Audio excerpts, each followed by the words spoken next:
What's going on, everybody? We are going to do The Emperor's Silence by Christopher Ruocchio. I just finished the book maybe a couple hours ago, and I'm super excited to talk about. There's so much to talk about. There's so much to different things to explore, and that's when you know a book is good, regardless of the score. So, spoiler-free. Rating is going to be a 4.25 out of 5 stars. I can see what the hype is about and where this series might have this potential. I'm super excited to just keep on going and keep on seeing where this goes, because apparently this just skyrockets, goes into another, it goes beyond the heliopause, goes beyond another solar system. That the series just completely elevates to another level after this, so I'm beyond excited. But first things first, to set expectations, all comparisons I've heard of this are completely setting the wrong expectations up. All of the comparisons I've heard from Name of the Wind, Red Rising, Dune, completely set up the wrong expectations for me. For me, this is more like an episode. Imagine an episode 2 Anakin Skywalker, a slow burn story of him starting at the top and then going from the bottom and climbing his way back to the top, and maybe like a Dune-esque space opera world, in terms of like these nobility and classes and this world building elements of faith and religion, and how the state is controlling this to assert and keep its power, and these kinds of elements and dynamics. That's very Dune-esque. But this specifically, where the Name of the Wind comparisons come from is the eloquent prose, and though sometimes melodramatic, the Christopher Ruocchio really knows how to write some scenes. There are numerous scenes where I just reread, I'm like, wow.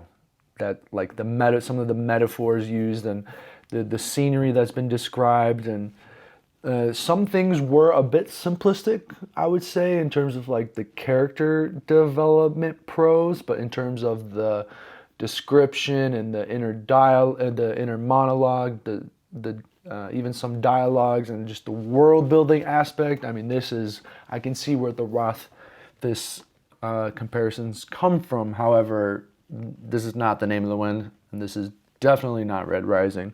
So kind of back to, you should read The Sith. Again, imagine Anakin Skywalker, or a reluctant, elitist young boy from an important family, like a slow burn story of him going from the top to the bottom and then slowly going back to the top. And kind of, again, in this Dune-esque space opera world. And if you love eloquently written scenes and eloquently written prose, this book will be for you, with very strong world building elements that is not given to you right away, but will be highly rewarding at the end of the book. So especially if you stick with it. I'm not saying things are overly complex, but it is highly rewarding that not everything is given to you. So as the protagonist is learning, you are also learning, and it just makes everything so much more rewarding in this way. And then if you like some of these kind of grandiose sci-fi elements, and I want to say alien species dynamics interwoven, pick up this book right now. And I've already talked about this a lot. One of my favorite elements is seeing how alien cultures kind of combine, and that is not something for the majority of the book, but when it punches, it's one of my favorite elements for sure. So yes, like again, 4.25 out of 5 stars. I am in. I'm 100% in for this series, and I would recommend this to any science fiction fan. Don't go into this expecting Red Rising. This is a slow burner. Don't go into this expecting Rothfuss. I know it's kind of a protagonist or the main character telling his own story, but this is not like how you think it is. It's more of an origin story than anything. Yeah, so just to set the right expectations, because I had a completely different understanding going into this. So, but it doesn't mean that it's a negative thing. Anyway, so there's just so much to talk about. So I am going to go to kind of the different categories to not go all over the place. And then actually, I really want to do a spoiler section. So this is all spoiler free until whenever we finish. So let's just get right into it. So characters are actually, I'm going to argue, the weakest part of this book. I only did give it 3.5 out of 5 stars, and it's not because of the main protagonist, maybe because of my expectations. Like, I was thinking Red Rising, meaning we're going to have a lot of like side characters with small arcs and different. This is a Hadrian Marlowe, if I'm pronouncing that correctly. He is the center of the story, his character arc, his character development, his thing, that he is at the center of this story. And this is a above average character, but just some of the side characters might be, let's say, are kind of derivative or nothing too crazy. Very highly adequate, don't get me wrong. I forget the name of the knight. Starts with an O, but the one that gives the gift. I love that guy. So there are some cool moments, and then some good antagonists as well. But we're not seeing that full development in some arcs in this. So that's just kind of what I mean by that. But let's just get into the protag or the character. Is it a protagonist? No, it is. This book really goes into question, I think, like the message of the character in this, and maybe this will be appealing to you, is that are we a product of our environment? And is that something that is completely out of our control? Like, this is kind of one of the center questions for me that this book is really talking about. And this book is not your typical protagonist. It's not a Darrow, though I can see the comparisons. This protagonist has a lot of flaws, though certain things do tend to go his way. But yes, the protagonist has a lot of flaws, and what does it mean to, you are, like, you want to do the right thing, you want to go a different direction, but how much of a product of an environment are you, and how trapped are you to where you come from and how that made you who you are? And better yet, is a product of like circumstances and consequences can perhaps make you do things that you never thought you could do before. And I really love this exploration of these themes. Someone that couldn't imagine doing certain things and then is, I don't want to say forced to, but certain judgments and decisions ultimately lead a human to go in this direction, making decisions or developing their certain characteristics or traits that they didn't know existed, but perhaps have always inherently been a part of them. So this kind of exploration was highly satisfying to me, and I'm really curious to see how this goes even further. Valka was a good character, nothing crazy, the typical smart person kind of thing. And then there's let's say a little band that the protagonist gets together with that was pretty cool. Always is going to be satisfying. So, but yeah, again, these kinds of themes, especially like in an elitist society, and the future sci-fi aspect of when, in this book where you have like literally humans have become genetically enhanced, like the elite of the elite, and you have a faith and religion called the Chantry, again, this Dunasics vibe, who don't allow people who are not noble to use or partake in technology or become more educated or these kinds of things. So essentially technology is not for use. And this highly authoritarian use of faith to control all perception technology, this theme is highly, highly interesting and highly, highly done in a way that I like, and maybe done a little bit differently than before. And how that blends into character is that literally you have humans that not only are they better, but like physically they're so much better, which kind of glaringly goes into this ego centricism that where even the main protagonist kind of suffers from this, where they've been so high up, so surrounded, so much more superior physically due to their genetic status, genetic privileges, that it's hard for them to see outside of this cloud of superiority even when they don't want to, right? And I really love this moment with the protagonist and Kira. It's not a spoiler, where this became very apparent.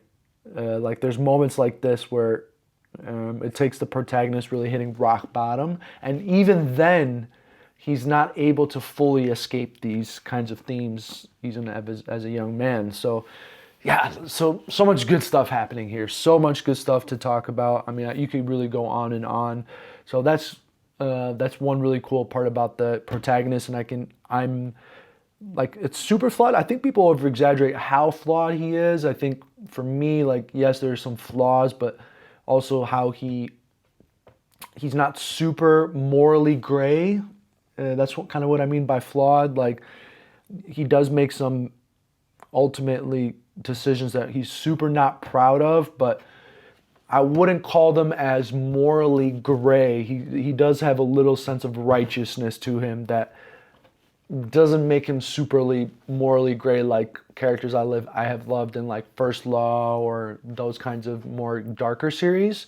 So in a series that is kind of in the darker side, this kind of moral grayness exists, but maybe the main protagonist isn't fully in that morally gray area, and that's kind of done on purpose as well. And again, this is kind of like a looking back story. So seeing how how Hadrian is like suffering and going through these different, where people suffer because of him when he's trying to do the right thing, or like these things are really well executed.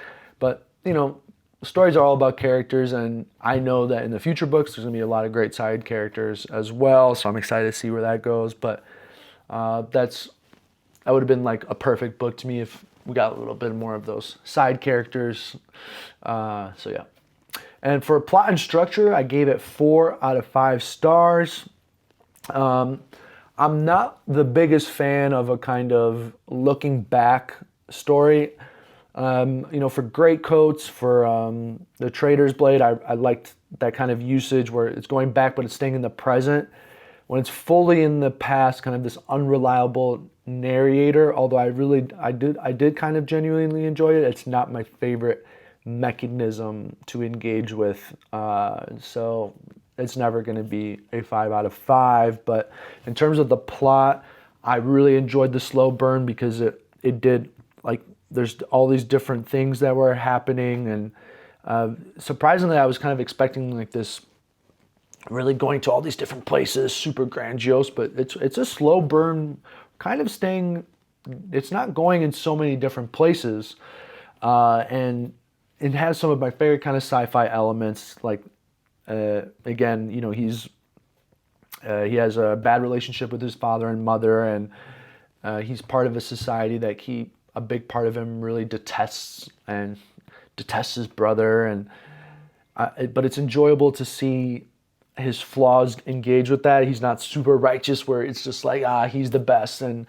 my family's the worst. And no, it's not like that at all. He's also flawed, and he's also picked up some of these elitist values, and he's also suffering from these consequences. So in that sense, the plot moves well, but I will say the middle part, if you know what I'm talking about, the architecture part, dragged on a little bit too long for me in the middle, but at the end it was super quick, super fast paced, which is where I can see the Red Rising. But again, do not compare this to Red Rising. I see where the fast pacedness at the end came from.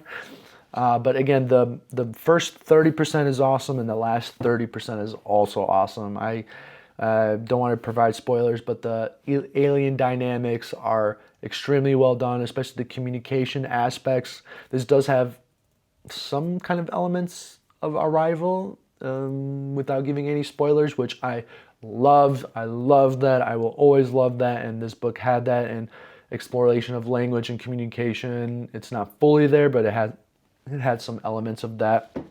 And so again, yeah, that kind of structure is not always going to be a huge hit for me, but some people love that. And the plot, one really cool thing about the plot was it's kind of still tied to that center of how capable are we of becoming the people we never thought we could become? How capable are we, even the best of us, or in our minds we think we can never be that, we can never be our father, but ultimately paths will lead that way anyway. So in terms of that, the plot was it was great, and there's some aspects of, again, the Adrian starting from the bottom, starting from the top, going to the bottom, and slowly climbing his way to the top. These kinds of things were super, super fun. Let's go to prose and dialogue. Now look, I just got to read this for you. The sun hung near its zenith, and the daylight beat on me like a rain of fists. Ghosts, I thought, were only the echoes at night of that which we expected to find by day haunting our conscience. My heart, I cannot tell you what happened to it. It did not sink, but rather left my body entirely and plunged through the planet's core. Our exposure to the oceans of space has made our vast worlds small islands. Our genetic enhancements have strained our appreciation of time. The man who hopes for the future delays its arrival, and the man who dreads it summons it to its door.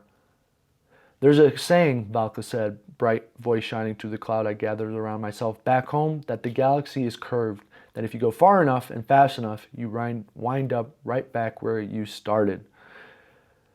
There's this, Ruocchio knows how to write, and that's obviously his strength. I know I only gave it a 4.25 out of 5, but just some beautifully executed sentences. Some of the metaphors here, I know some people say, it's a little bit melodramatic, and it's okay. It is a little bit, but I'm trying to keep it in the context of this kind of origin story, looking back. That's kind of the intention. I mean, the character himself and people around him even jokes a lot about it. Everyone knows that I'm melodramatic. It's since from the beginning. So in this context, I see why it's there. But man, the prose in this is excellent.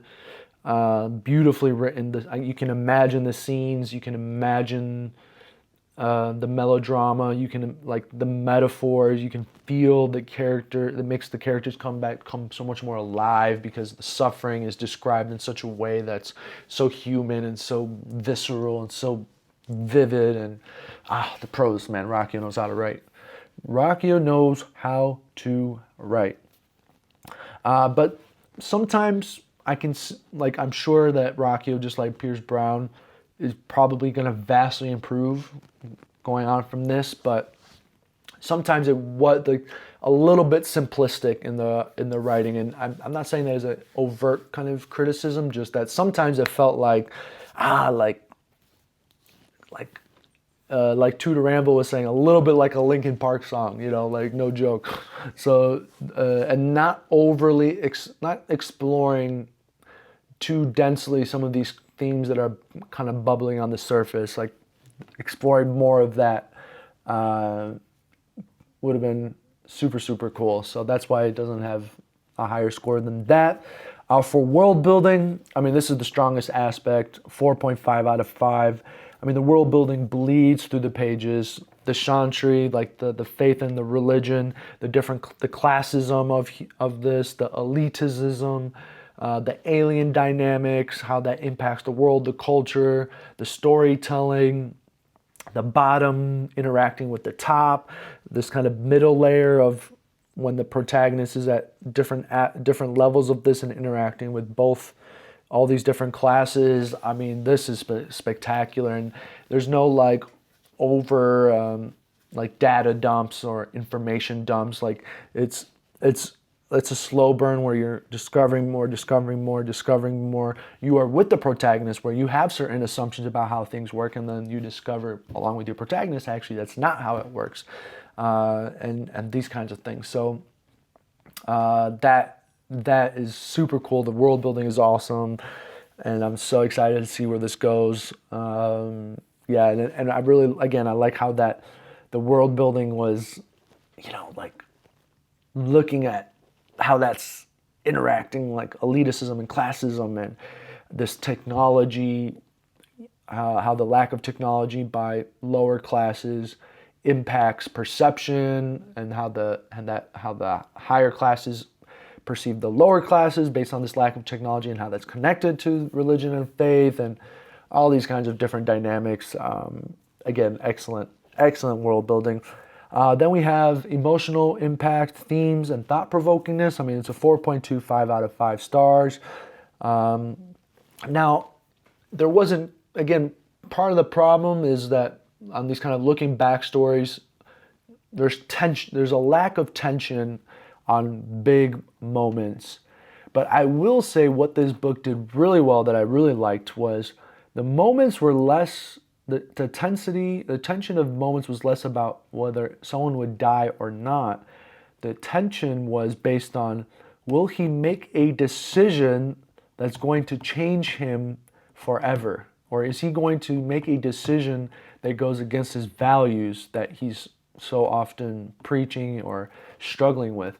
That tension was very enjoyable to explore and kind of refreshing that it's not just about death. It's about these kind of other themes that we're exploring, is that, this protagonist is flawed and he's really trying to do the right thing, but he also has ambition, right? And the ambition and curiosity, but let's say ambitious curiosity, kind of forces him to partake in things that will ultimately force him to make certain decisions that might put him in a space that he will have to make morally bad actions, and he has to justify them, or maybe not. And so those kinds of themes being explored were always making me thinking. And actually, this is one of the books where, as more time passes on, the more the book grows on you, as you're thinking more, because like I'm definitely more of a thinker after the book is finished. So that was super, super cool to see. And the emotional impact was never, like, there was never a big low and there was never a big high. It was consistent. And some of the tension did feel forced sometimes. And again, the pacing at the middle was a little bit too much of that architecture stuff, but for me, but super consistent. Not overly complex either. That kind of knocks some points off, but the thought provokingness is what really gives it this high score of these themes being explored very well and seeing where the future can lead. That's really exciting. In our last categories, it was always fun. I mean, for me specifically, based on how I told y'all, like, why you should read this, I love the slow burn based on these kinds of themes. It was a fun 4.5 out of 5.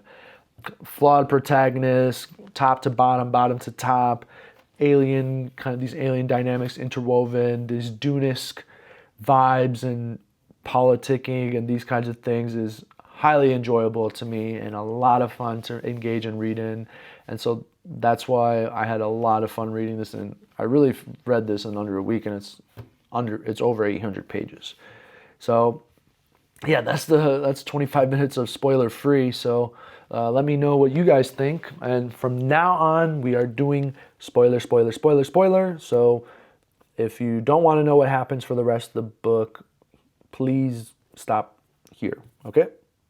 Okay, spoiler section. So the communication that Hadrian does with the Celine, however you pronounce it, at the end of the book was my favorite moment. The dynamics of the Chantry and them trying to keep their power, and the heresy and how much perception is their power, and now this perception perhaps now being a threat to their power and their politicking.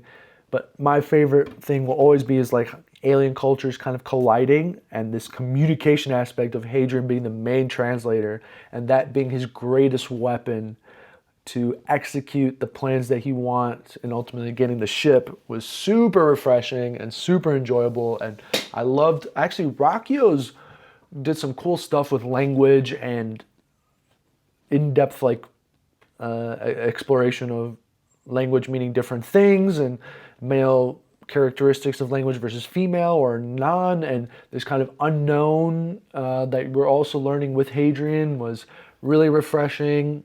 So that moment was super cool. I forget the knight that gave him his weapon, the gift at the weapon at the very end, but he was one of my favorite side characters, and seeing him kind of the Jadon being his friend was super cool.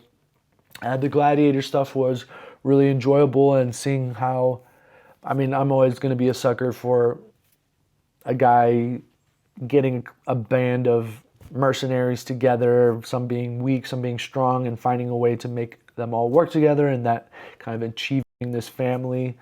And that kind of realization of this theme of this is the family he never had and why that's the case. And that really humbling him was really, really cool to see. I mean, Cat's death was very, very powerful. I do see that kind of like, it doesn't have like an EO moment like Red Rising, which always is going to be, when I read that, was mind-blowing to me when in Red Rising. But the Cat moment was powerful. I do can see like the melodramaticness of things, like the switch and him thing was okay, come on, and I know they got over it together, but yeah, whatever. And again, in the middle, we had a long section of the exploration of architecture, where I did feel some Words of Radiance vibes there, but that went on for far too long for me, especially based on, I know like it was for the world building and stuff, but for me, it didn't super click. And the beginning stuff with like Gibson and his father and his brother, all of that stuff was really, really interesting. Then we have, so we go from that, then we go for the escape, and then, you know, him being dirt poor shit into, you know, however many years, and he finds Cat, and then this like humbling of the world, and seeing that maybe some things that his, I don't know, like, I don't know if this was meant to be this way, but seeing that maybe there are some things that his father was saying that were correct, and that maybe there are some lessons to be learned from that, and that you might disagree with his rule, but perhaps this ideology that the universe is so expansive that we need these systems in place, otherwise we have chaos. I like that. I like that a lot. And then we go from his escape, or we go from him on that planet, Emesh, to him eventually joining the Colosseum. And then we go from the Colosseum into him kind of having to, his curiosity and ambition. Again, his ambition is one of his flawed characteristics. Essentially make him being found out about, and then him having to navigate these, again, being a bird in a cage, and again, where this eliteness and privilege is a double-edged sword, where you have everything you want, but you're not free. And I just want to read one of these quotes. This one with Cat. Sorry, we're going back. "Promise me you won't let them burn me," she meant in the huge pyres I knew. "The bodies piled in squares. We believe our lives coherent things. They have meaning, direction, focus. We tell ourselves we have purpose, just as the characters in a play each have purpose. We tell ourselves that everything happens for a reason. How many priests of how many dead gods have taught that lesson? Cat taught me something else, dying in that storm drain for no reason at all." Like, the prose in this book, man, like, excellent, excellent prose. Another one here. once I had excelled in such waters, now I was not even sure if I had gills. That was a good one. I looked down at my feet, somehow unable to look at the girl in the face. I've been away from my own kind for so long that the sight of her broke something in me. Her face, all of her, was a work of art. To say this is not a compliment, not truly. She had no choice but to be perfect. I have never considered myself particularly handsome, knife-faced and severe as I am, but Valka once said I had the sort of face one saw in marble.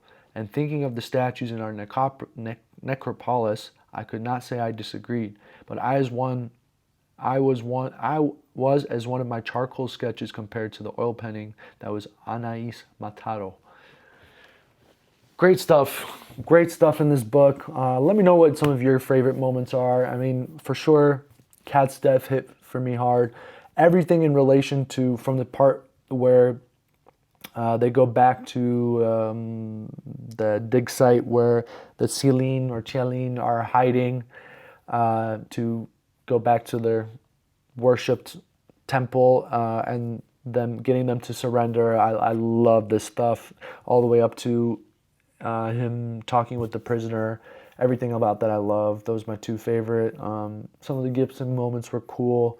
Some low moments, again, some of the interaction with the side characters in Valka were hugely impressive to me, just consistent enough.